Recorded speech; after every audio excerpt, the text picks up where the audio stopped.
Hey, it's Andy Yanez, and you're watching the Pod Slamma Jamma YouTube channel. Now, obviously, because you clicked on this video, it means that you want to talk about um, the World Series. So, Houston, no, I'm joking. That was my failed attempt at humor, but I did want to record this in the middle of the World Series. So, for my Houston fans out there was a not so secret scrimmage that happened on the campus of the University of Houston on Saturday, October 29, featuring two top seven nationally ranked teams in the world of college basketball. That's right, your number three, Houston Cougars, hosted number seven, I'm talking AP poll here, Duke, at the Fertitta Center at 11 in the morning on October 29th. It coincided with the homecoming game from the football team. The football team hosted and defeated South Florida 42 to 27. We'll have content about that later on in the week. And if you haven't done so already, please be sure to check out Let's Read the Cougs on the Houston Lombard Review YouTube channel. But I digress.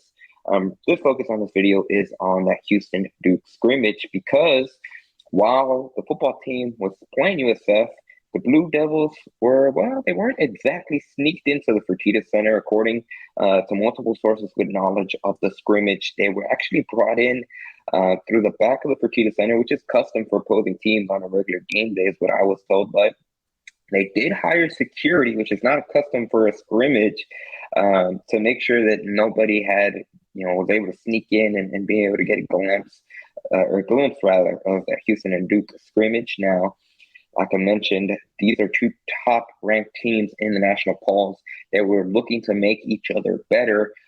In regards to Houston specifically, that is just over a week until they open the regular season on November 7th against Northern Colorado. Now, according to multiple sources that have knowledge of the scrimmage, it was Houston that came away victorious. Again, I put quote marks because it is a scrimmage. It's not an actual game. There's a lot of different things that both coaches, both teams were emphasizing, but it was Houston that came out victorious in the scrimmage, and the score was 61 to 50 after two halves. Now, it wasn't like last week between Houston and Texas, where it was much more of that traditional college type of breakdown. They did have a traditional first half where it was a 20-minute period. They had their halftime break, and then when they came back, they only played a 12-minute period for the second half, and which again, Houston actually led for much of that scrimmage, is what I was told. Their largest lead of the game was 15 points against Duke. There was a couple of different things that the Blue Devils did, and they were able to rally after they fell behind by 15. But the final score of the scrimmage was 61 to 50 in favor of Houston. Now, from a Duke perspective, they were without freshman center Derek Lively, the second, and freshman guard Dariq Whitehead, both of who did not play, according to the sources that I spoke with in regards to the scrimmage. Now, from the Houston perspective, they also had an injury they were dealing with. That was Emmanuel Sharp, who, according to the sources I spoke with, did not play against Duke due to a hand injury, which isn't considered to be serious, but is much more of a precautionary, and he did not play against Duke. Now, staying with the Houston perspective, Marcus Sasser led all scorers in the game. I was told by one of the sources I spoke with that Marcus Sasser in the scrimmage. He led, like I said, all scorers with 17 points. But it was Jawan Roberts who made the most impact. He had 8 points, but in particular on the glass, he was crashing. He finished with 7 rebounds from what I was told. And once again, this was just 32 minutes when you count the 20-minute period and the 12-minute periods that both Houston and Duke played as an actual, kind of simulating that game style from what I was told.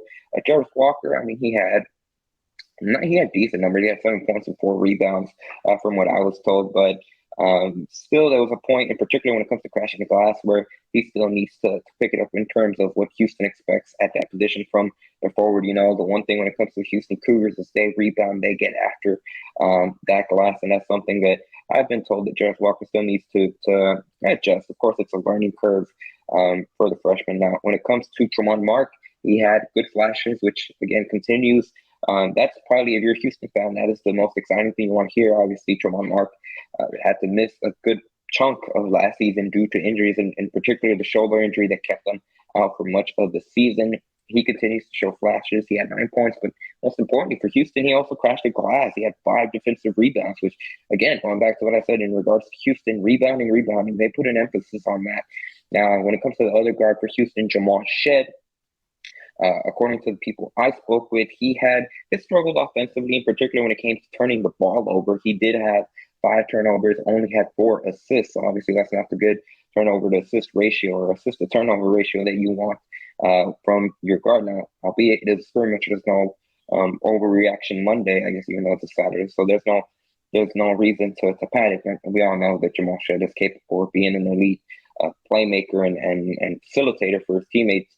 Something that we heard from a week ago when they played Texas, that he had a very good outing when it came to facilitating. Now, one area that Shed found success in, from what I was told, it was on the defensive side of things, which, according to the sources I spoke with, in particular, his defense against Jeremy Roach was really strong. He was a primary defender against Roach, and Roach only had 10 points on 3 of 13 shooting.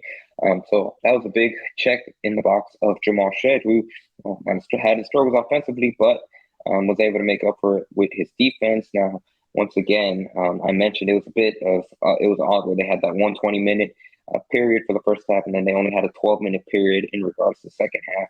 Now, Houston and Duke also engage in they essentially did a whole bunch of different situational scenarios, is what I was told. So what I mean by that, they practice essentially late game situations, being able to put a certain time on the clock and practicing going 2-for-1. And what 2-for-1 means for those of you, I'm sure you guys all know, but 2-for-1, when one team has the ball, depending on how much time is left on the shot clock, take a shot that'll guarantee you about, essentially, you get 2 possessions while the opposition only gets 1 possession. So I'll give an example of the NBA. You see this often at the end of quarters when there's about, anywhere from 35 to 28 seconds left on the game clock. Obviously, a team wants to shoot it somewhere in between that 30 to 25, that 30 to 27 second range in an NBA game, because obviously in the NBA game, there's only 24 seconds in the shot clock, which that'll guarantee you that you'll have the final possession and the last shot at the end of quarters. Now, again, that's looking at it from an NBA perspective, but that's something worth noting in regards to the college game as well, because it does come up at the end of halves and at the end of games. They had players shoot free throws with, I was told, specific times on the clock, again, just going over those late game situations, other conditions, and both teams also held another 12-minute period for the freshmen and other players that aren't necessarily towards the top of the rotation, did not get heavy minutes in the previous 32 minutes of the scrimmage. Now, once again, it is a scrimmage. We talked about it. I was told, similarly to the Texas game, that Houston struggled in particular when it came to fouling. Duke shot 25 free throws overall during the 32 minutes of scrimmage, which is, it's a lot of free throws when you think about it. But again, that's something that Kelvin Sampson, the head coach for Houston, has talked in the past. He prefers it that way. He wants his teams to be physical. That's something that they allow their teams to be physical in practice, and he prefers it that way. That way they have to tone it down rather than the opposite, where they have to kind of get more aggressive as the season progresses. So that's something that Kelvin Sampson likes it that way. Now, I did mention it was a scrimmage. That marks the final dress rehearsal for Houston in regards to before they actually do it for real on November 7th against Northern Colorado. Due to NCAA rules, a team, depending on what they choose to do, they can do 2 scrimmages. They can do 1 scrimmage or an exhibition game. 1 scrimmage and 1 exhibition game. They can even do a charity game, which we've seen a couple of different colleges do it over the course of the past week. In the case of Houston and Duke, they decided to do the secret scrimmage route. And again, final score. It's not a game, it's a scrimmage. It's 2 different things where the coaches are working on specific things. But when it came to the end of the 32-minute period, the end of the 20-minute first period, the 12-minute second period, it was Houston that came out on top, 61-50. And again, Houston, the Cougars led by as many as 15, but Duke was able to cut that down once Houston did get up by that margin, is what I was told. Once again, it is a scrimmage, and from the Duke perspective, they were without 2 key players, but something to keep an eye on. Houston has had 2 tough opponents in those scrimmages, and when it comes to Texas and Duke, and say You can take it how you like. They came out on top of both, but obviously coming off the scrimmages, the good thing when in regards to Houston, there's a lot of areas that they want to focus on and improve, which at the end of the day, that's the whole purpose of these scrimmages, to see where other teams can exploit you, what maybe your areas of weaknesses are, and improve on that. Also, make sure that you get your players exposed to what it's like to play against other competition in regards to Houston, against other high caliber competition in regards to the two teams that they scheduled for the scrimmage. But at the end of the day, it is a scrimmage. They'll do it for real. November 7th at Fertitta Center against Northern Colorado. That's going to do it for this episode of PSJ in 10. Be sure, I'll have you here to subscribe to the Pod Slamma Jamma YouTube channel. Major props to every single one of you guys that have hit subscribe, because this past week we finally hit the 400 subscribers mark. And thank you so much, because that keeps us going for content like this. You're not going to find any type of content like this anywhere else, only exclusively at Pod Slamma Jamma. If you haven't done so yet, please be sure to check out a clip of football head coach Dana Holgerson's post-game conference after the Cougars football team defeated South Florida 42-27.